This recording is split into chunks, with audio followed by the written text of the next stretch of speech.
உன்மடியில் நான் உறங்க கண்ணீரண்டும் தான் மயங்க என்ன தவம் செய்தேனோ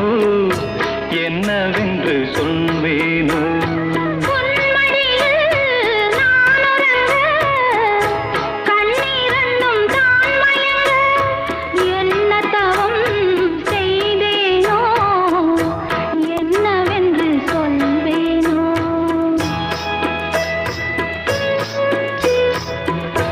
ஏழ் பிறப்பும் இணைந்திருக்கும்